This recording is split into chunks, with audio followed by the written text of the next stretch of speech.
Father's very deaf, so it's not hard for me to talk pretty loud.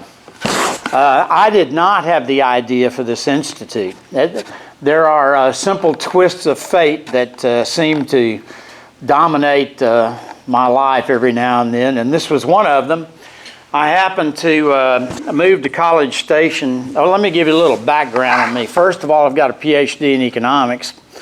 And I went to teach at Washington State University. I went to the Federal Reserve Bank of Dallas.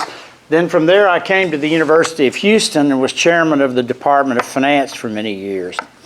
And when I was chairman, I would get calls from the business community, I have some attorneys here, asking for expert witness work.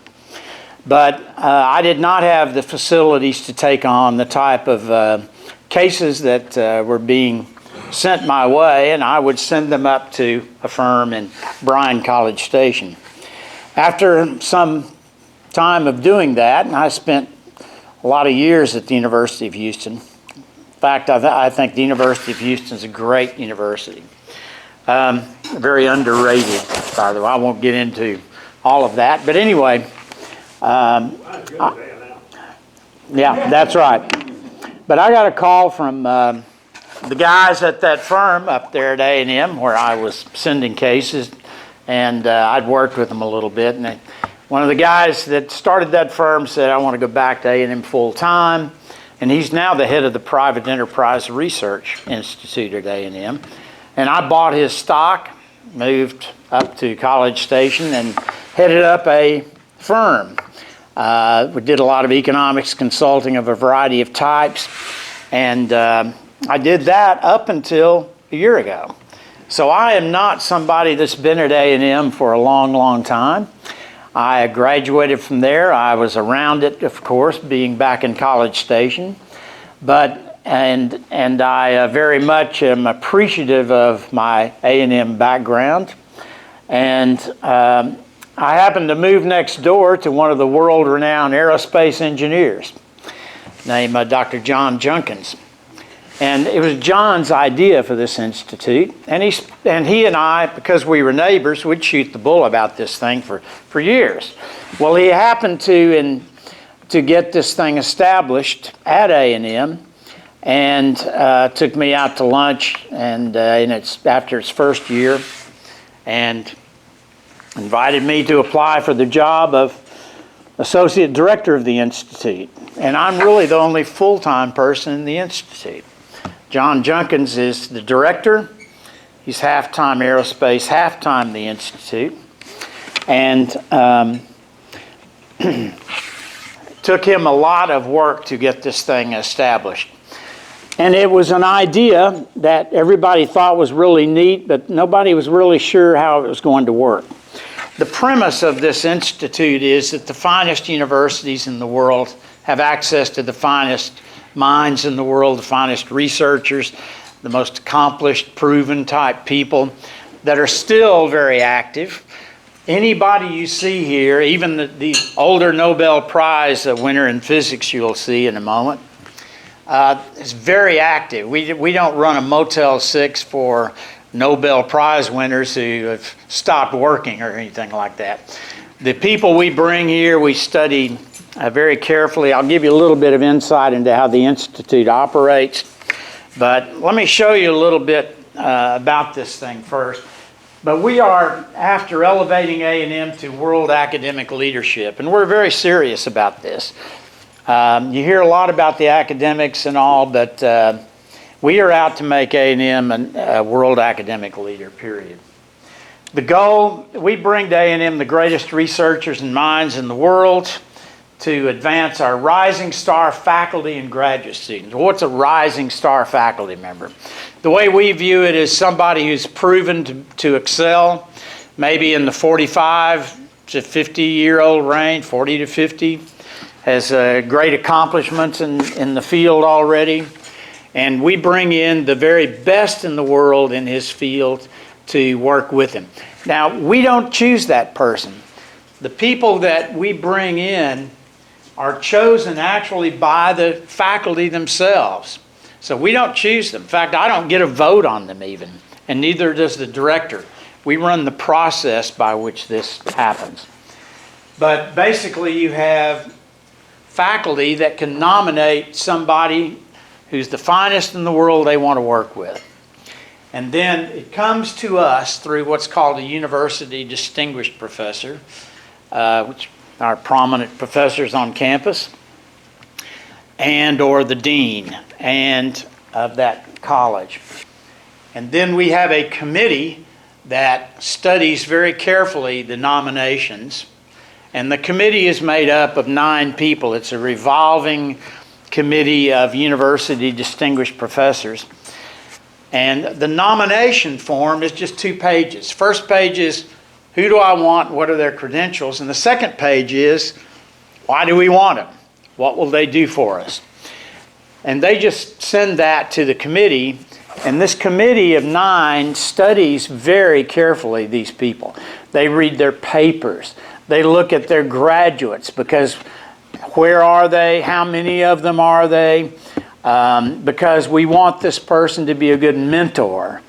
And they study all kinds of aspects about them. Let me get to some of the other goals here. To foster collaboration between our faculty and students and the world's finest scholars. To enhance the intellectual atmosphere, obvious.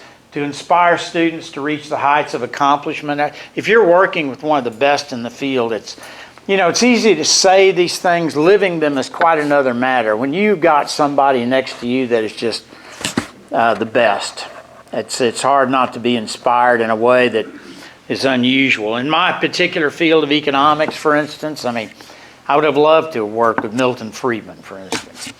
But anyway, we are out to enhance the reputation of Texas A&M. We are out to ensure that Texas remains at the forefront of discovery. This is very important because, for instance, the energy industry here, we want to make sure that the forefront of energy is at Texas A&M. And that would benefit the people here in Houston greatly too. To solve some of the world's most pressing problems. We're trying to bring in the finest people to actually solve some of the world's greatest mysteries with our top faculty and top graduate students. And this is a side effect of it. It provides a low risk means for us to look at these people for potential permanent faculty and for them to look at us as a permanent home. And that is not really an initial goal of the Institute. It wasn't established as a recruiting tool, but we bring people for up to 12 months to Texas A&M, and they don't teach.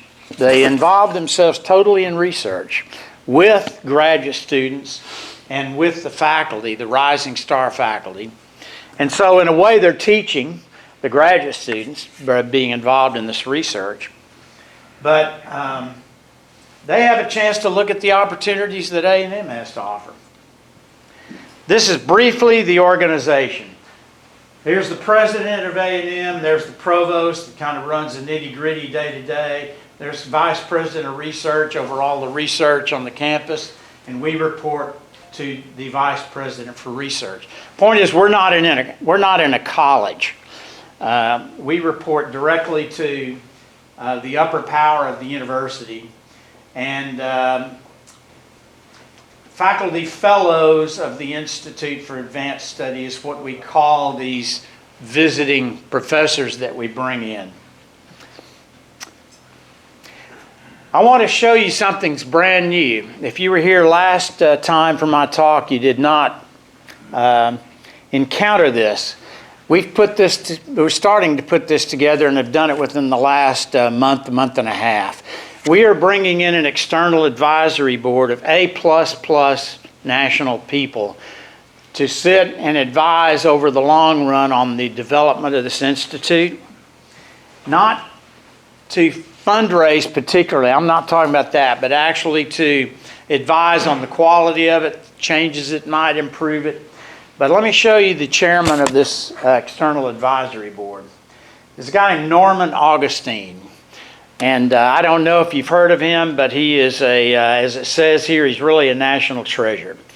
He was the CEO and chair of Lockheed, and since retiring of that, he's devoted his talents to preserving America's productivity and leadership in the world.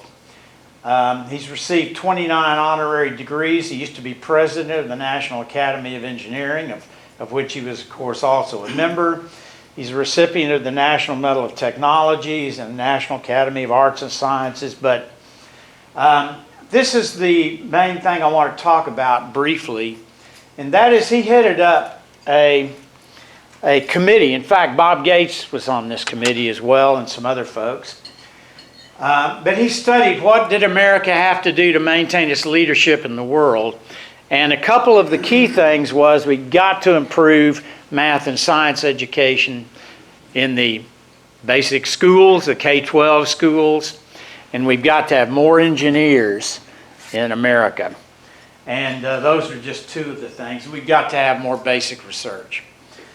But let me now show you some of the other folks that are on this board. Ray Bowen is a former president of Texas A&M who is on this board. Just the nature of these people, you can understand the importance that's being attached to the Institute, not just at A&M, but outside of A&M, for the nation even. Anita Jones is a computer scientist at the University of Virginia. I'm going to go through these fairly quickly. This gal is the chancellor at the University of California at Davis. She is a She is a superstar in areas that I know nothing about, microscopic microwave millimeter circuits. And she's a member of the National Academy of Engineering and has been since 2006. And I didn't know a lot about some of these academies, but they only bring in like 30 people or so a year out of all fields of engineering. You can't apply for it. You have to be nominated by somebody that is in the academy. They look at your scholarship and your contribution to the field, and then the other academy members vote on who gets in, and it's not easy. And well, she's been in since 2006. By the way, the director of this institute is a member of the National Academy of Engineering.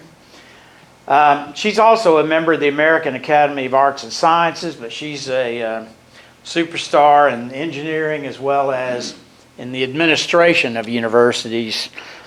And she can help us run interference with some administration things down the road, maybe, who knows. Herb Richardson's also in the engineering academy. Most of these people are engineers. We are expanding this board to 9, and we're not going to have any more engineers. We're after some other people that I won't tell you about right now, but from the economics area and some other ones. I want to show you the latest group of what's called faculty fellows that we brought in. There are only 7, and actually we really recruited more. But some of them said, gee, I can't come this year, but I want to do this. Can I come next year? So we already have some locked in for the next class. But there are 7 outstanding people that are signed up to come to A&M and work.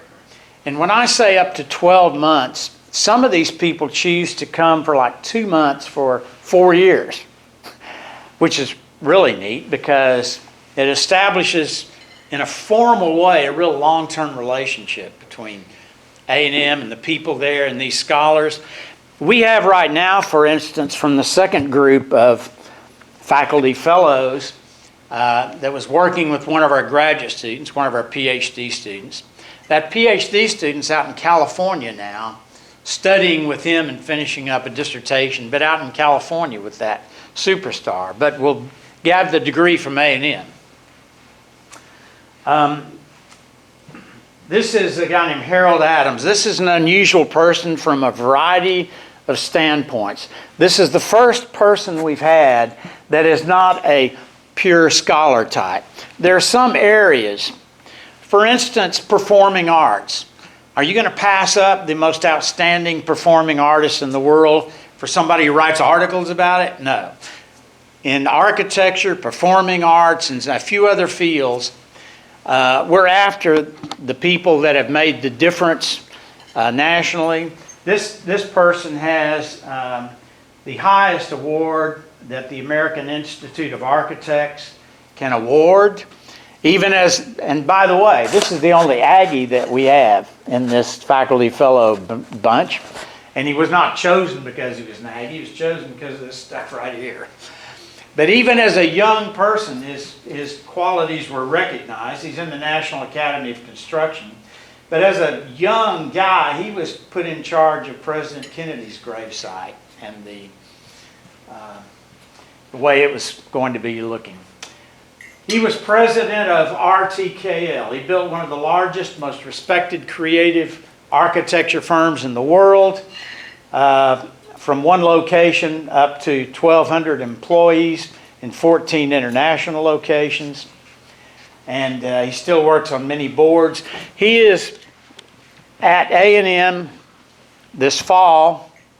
We'll be there in the spring for several months. We'll come back again next fall for several months.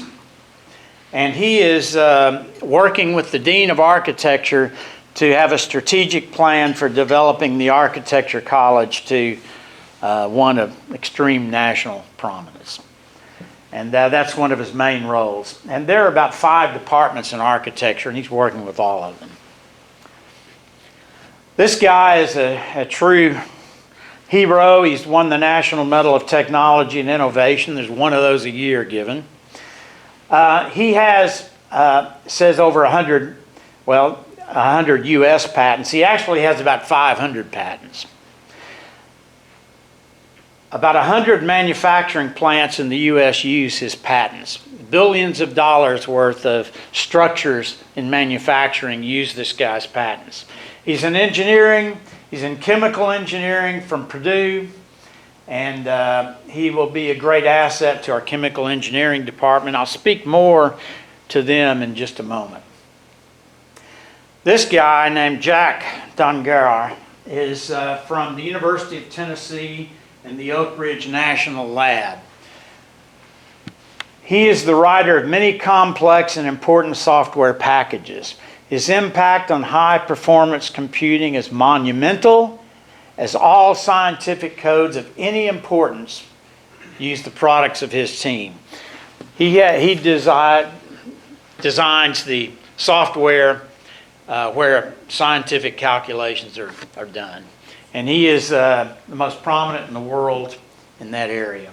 And we have a new high-performance computing group at A&M that he's going to be working with. He's from the National Academy of Engineering. He's also in the American Association for the Advancement of Science. He's in all kinds of other, this is an electrical engineering group, this IEE thing. He's won a number of things, and he will be a big asset to us. This is an unusual person right here. Just see how unusual he is. He's a professor of integrated systems engineering. He's a professor of physical medicine and rehab. He's a professor of orthopedics and a professor of neurological surgery at Ohio State. He specializes in back pain, and he specializes in devising prosthetics or whatever you want to call it for back, and he also is involved in treating these spine disorders. So he's an unusual person that spans a number of fields, but he's in the National Academy of Engineering for simply his engineering contributions.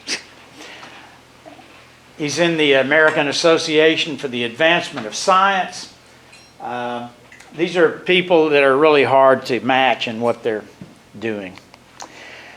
This is a very interesting guy too. Ed Moses is right now the president of the Giant Magellan Telescope organization. And if you haven't heard of this, A&M's put money into it, MIT's put money into it. George Mitchell, who developed the Woodlands, put about $27 million into it.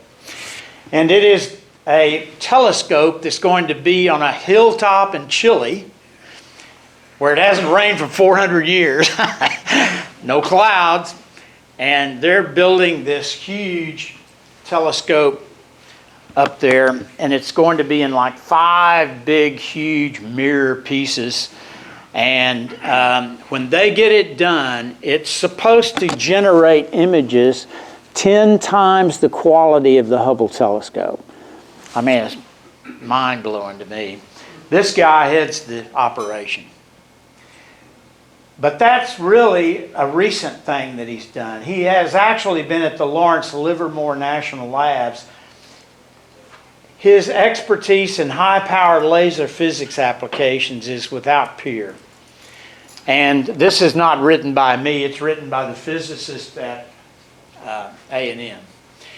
Basically, what he did for years was worked for at Lawrence Livermore National Labs to try to develop fusion on Earth, which is the way the sun operates. And had he been able to pull it off, of course, it would have revolutionized the whole world. Would have been a perpetual energy machine. Couldn't pull it off, but they spent years working on it. And but he's in the National Academy of Engineering. He's received the Award of Excellence from the National Nuclear Security Administration. What I've done is limit these honors to like 4 or 5. All of them have like a list like that. It's amazing. He will be at Texas A&M. This guy is coming from Russia, and he's discovered elements for the chemical element table, and he's discovered most of them in the last 20 years that have been discovered. He's coming in to do nuclear research with our nuclear physicists, and he has won the state prize in Russia, which is the highest national award there, twice. And I'm surprised they're letting him come in a way. I mean, this kind of thing surprised me. I thought this would be something we wouldn't exchange information about, but evidently you do at the basic research level. Bob Skelton is aerospace engineer. He's worked on control of spacecraft. He's worked on the Hubble telescope, worked on Skylab. He's in the National Academy of Engineering. He's a fellow of the American Institute of Aeronautics and Astronautics. He's in the Electrical Engineering Society. One of the things that bringing these Academy members to A&M, there is a little bit of a tendency at the Academy to, let's say you're at Berkeley and you're in the Academy of Engineering, and you're around the top little rising stars at Berkeley. Well, it's tempting to nominate the people at Berkeley for the Academy that you're familiar with. By bringing these people into A&M, we are exposing all of these Academy members also firsthand to the work of all of our faculty at A&M. And many of these people come because they already know some of our faculty. Our faculty is not, poor quality and these people are lifting them up. It's not that. They're high quality faculty and these people are icing on the cake. And this guy is one of the icings. I'm going to only show you a few of the past ones, just for those of you who have not been here for the last talk. You can go on our website and see every one of these fellows that we brought in. There's 22 of them so far. And I have a card, and it's on the table. I have a little brochure with the latest group in it that is from the A&M Foundation. I've got some maroon bluebonnet seeds for everybody. And you got to plant them right away because December 1st is the planting cutoff date. September 1 to December 1. So watch out for squirrels. We got mine last year. Oh. Well, we got more for you. I'm going to show you some of the second group we brought in, but not all of them. That's why the select is there. This guy won the Wolf Prize in Agriculture when he was at A&M as a faculty fellow. He did not have the award when we brought him in, but he was in a lot of other, he was in academies. What he does is kind of interesting. He takes like domestic pigs and wild boars and mates them, and then looks for differences in gait and that sort of thing, and studies the genetics of them and discovers what causes disorders and movement in humans and animals and things like that. And he's won a number of prizes for his research. He's now at A&M. He's back at A&M right now. He's one of these that comes over multiple years' times. Chris Flutis I put on here because last time I mentioned that there were some negotiations going on with some people. He is now joining A&M's faculty full-time in February. He will be heading up our Energy Institute. He's leaving Princeton. He's 100%. He was at Princeton when we brought him here. And I can show you in print where our Department of Chemical Engineering head, Chemical Engineering Department is good already. But this guy said, okay, you want to hire me? I've got a buddy over in England. He's in the Royal Academy over there. I want to hire him. I want 4 positions I can have input into. The deals were worked out, and he is now coming to A&M. But not only him, we have another Academy member that's coming with him. And he came out of Princeton. He's in chemical engineering. And the chemical engineering head said that we may now have the best chemical engineering department in the world, period. Adding this guy and the other people to who they already had, they're at world-class leadership in chemical engineering, according to the department head. It will take a while before you see this in the press or the ratings out there, like U.S. News and World Report or whatever, because this guy's just coming in February, and they're going to have to be in place for a little while before it's going to show up, but it's happening. And this guy is a real superstar. This guy is very interesting. He's the Nobel Prize winner in physics. He's the guy I was talking about that is still very, very productive. He is unusual because he is also one of the only living people who worked on the atom bomb at Los Alamos. When he was 18 years old or 17, he was at Harvard as a junior, and he was taken out of Harvard and taken to Los Alamos to work on the mathematics of the atom bomb at that time. He's a specialist in lasers and light, and he's just really a fine gentleman. And he's working with some of our top physicists at A&M. He's extremely bright and productive still. I have to say I recognize this guy that just came in. He was playing football when I was in the stands going, yay. Help me. Bob Levine is a professor of English at the University of Maryland, but he has won the highest award in the literary area, and he is, you might know him from, like, if you've read Norton Anthology of American Literature, well, he's the editor of the 5-volume set of that. But he is also, he's won this Lifetime Achievement Award from the American Literary Scholarship Association. He's the youngest person to ever win it. He is at A&M right now. He was at A&M last year. He's back this year.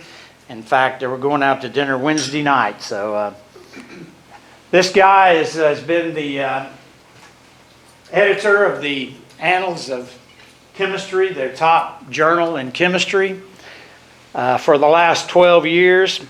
He is the winner of the national, that's not medical, it's supposed to be medal, duh. My fault. National Medal of Science. He's in the National Academy of Sciences, but there's one winner of the National Medal of Science for chemistry, each year, and he won it in chemistry recently, and he's a real great guy and has done a lot for the chemistry. I'm going to show you a little bit out of the first class real quickly. This is another guy that is now coming permanently to Texas A&M. He is at the University of North Texas. He's a Harvard PhD. He spent most of his career at Brown University. Went to the University of North Texas because his daughter was there around that area. But he is he's the most highly cited person in materials science, and he is now basically we're starting a materials science department at A&M with this guy. Vernon Smith is a Nobel Prize winner in economics, and a top guy. Gave our public. We have one public lecture in the fall, one in the spring. He gave one of these lectures for us. But he's worked with the economics department, and he's just a fine person. Somebody asked about this last time, about how they're paid and all this. I'm going to go through this real quickly. But basically, this is say for a 6-month visit for a really top scientist. Say monthly salary, say of $30,000 with a 6-month salary of $180,000. The Institute pays 70% of their salary, and the host college, pays 30%. And so here's kind of the breakdown. Then the Institute provides 2 graduate fellowships per year to work solely with this visiting scholar. And they're $30,000 each, so we dish out also $60,000 a year on that. The colleges pay for the housing and pay for some discretionary funds for their travel back and forth for weddings they got to attend and that sort of thing. Plus, in engineering and science, they buy equipment that's specialized to them to work with at A&M. So basically, we pay about 60% of the cost. They pay about 40%. Really, on average, we pay about 65% of the cost of these people, and the colleges pay about 40%. Our annual expenditures, somebody asked us last time, we pay about $1 million on these faculty fellow salaries that come in. And I put classes 2 and 3 because, remember, some of these people come in multiple years, so we still have obligations on payments from prior classes. Staff salaries, 2 faculty members, 2 staff members. I'm one of the staff members, and 2 students. That's the annual cost of our salaries. Graduate student fellowships, 2 per faculty fellow. We spend roughly $400,000 a year on those. And then we have operating expenses of about $142,000. So roughly about $2 million a year is the cost of this institute. This is prepared. We had some guys coming in from California that wanted to help us out, and they ended up not being able to come. They were supposed to come Friday, and this was the show we were giving them. I'll just say we have a number of naming opportunities. But what's amazing about this institute to me is we have 5 faculty members who have left their estates to this institute. 5 faculty members at A&M that have done this. I've left a part of my estate to this institute. But the fact that faculty members that didn't graduate from A&M, but they spent their life there at A&M and maybe have a chair and have benefited from the benefactors of others, and by golly, they've chosen to donate a good portion of their estate to this institute, and it shows you how much they believe in it. If you're interested in supporting the institute, we have some matching money right now that may be interesting to you. This information is in the handouts over here, so I won't spend any more time on it. But what are the changes that are going on? We initially had 10 colleges in this institute: agriculture, engineering, architecture, and all of these colleges can nominate faculty fellows to bring in. Some of them haven't played the game fully, and then we didn't get enough nominations, so we sent another round of nominations, and science and engineering maxed them out, and that's why you see heavy science and engineering in the early parts of these faculty fellows, because they played the game.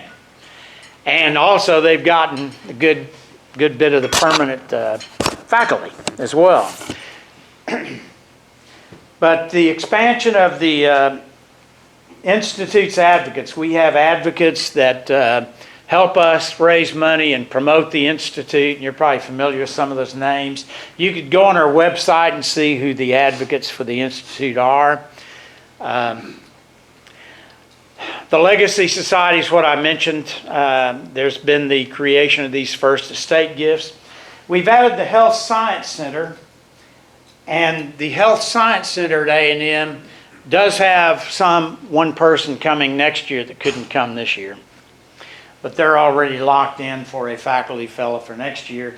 I have the regents of the A&M system held a reception in the honor of the Institute recently, and grabbed me aside and said, I'm talking to the head of the law school to nominate somebody as a faculty fellow. And I said, well, currently at the moment the law school is not involved with the Institute. And he said, well, that'll change real shortly. He's got the power to cut through the red tape to change it. But the law school will be nominating people also to bring in. We're currently in our third year. We're initially funded for 5 years. However, we have pretty much had the promise that we will be funded at our current level at least perpetually. But those promises they can change, particularly with an interim president. So we are after an endowment. The only way to really secure this thing at A&M forever is for it to have its own endowment. Contractually, the money can only go to the Institute. The waves of politics can't touch the money down the road that way. And this sits right in the heart of the university, is absolutely merit-based, and it'll dramatically change A&M over time. And so we need to get that endowment. That's a lot of what I spend a lot of my time doing right now. We are integrated into the capital campaign, and you'll hear from the people in the A&M Foundation, I'm sure. I'm honored to be here, and I wanted to mention a little bit more about Norm Augustine and this External Advisory Board. You can watch for this in the coming weeks. There should pretty soon be an announcement in the press somewhere about Norm Augustine taking over this position of chair of our External Advisory Board. This guy's a big, big deal. Secondly, he is now writing an article for the Wall Street Journal or the New York Times or wherever it goes, I don't know.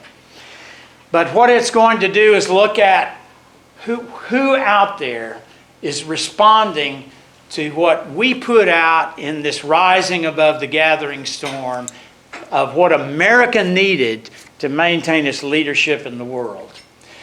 And A&M is doubling the size of its engineering school. I don't know if y'all knew that, but they're doubling it. Big by 25,000 students by year 2025. Is that feasible? I'll tell you, I don't know, but after seeing what's going on there, I think it may be. I mean, I'll tell you what they're doing to maintain the quality. One, this institute is one of the things that's maintaining the quality when they're expanding, in fact, upgrading it. The second thing they're going to be doing is 25% of the new people that they're bringing in to teach are practicing engineers. They're not just scholars. They're coming out of industry, and they're going to be teaching at A&M, and they're accomplished engineers. Not necessarily PhD engineers. And I don't know I'll tell you what, I mean, there's so many things we could talk about. I saw a ranking for the very first time the other day. I wasn't realizing this. The Wall Street Journal took a poll of the 500 top corporations in the U.S. What schools graduate the people you most want to hire? And Texas A&M was number 2. I had no idea that was the case. This isn't just public school. This is all schools. You got your Harvards next to your University of Texas is there. And A&M is ranked second among those 500 corporations, top corporations, as the graduates they most want to hire. That's an astounding thing. There's a lot going on about A&M that you just don't hear that much about, which is why I'm really honored to be invited to keep you all abreast of what's happening. I thank Dean and all for having me back. And I will tell you a little funny story about the simple twists of fate. One of them is I happened to move next to the director of this institute who invited me to come into the institute. The other one happened when I was at A&M. A&M graded tough. When I was there, and y'all can remember this, it wasn't any 90 to 100 was an A. It was like 94 to 100 was an A. And the grading was very stringent, and I don't remember anybody curving grades, to tell you the truth. I know I was in an English class, like 1 B and 4 C's and the rest D's and F's. I mean, it was brutal there. Well, I happened to be majoring in pre-law at the time. Didn't know anything about it, but my mother thought it was a good idea. So I did. So I go to A&M, I'm majoring in pre-law, and after my first semester, I get this notice that I'm on probation. Well, I had good grades. And so I go to the dean. That's when you could actually just walk in and talk to a dean. And so I go to the dean and I say, what is this? You know, my mother's going to freak over this. And I got good grades. She says, well, when you're in history, when you're in pre-law, we count history as your major, and you got a D in history. And I got a 75 D in history. So I said, you mean if I change my major, I won't be on probation? So I opened the catalog and I saw you didn't take in economics to your sophomore. Wasn't any way I could be on probation as a freshman. Changed my major to economics that way and ended up getting a PhD in economics. But anyway, thank you all very much for having me. And yes. Would you want Bob Gates on your external board? We have invited Bob Gates to be on it, and he has refused for now. John Junkins headed up the advisory, the search committee that hired Bob Gates. They're close friends. And I don't know why, but Bob's not going to be on our advisory board at the moment. He was actually working with Augustine on the Rising Storm report. Is Stephen Hawking unable to travel to the point that he could not be on your external? He could. I think that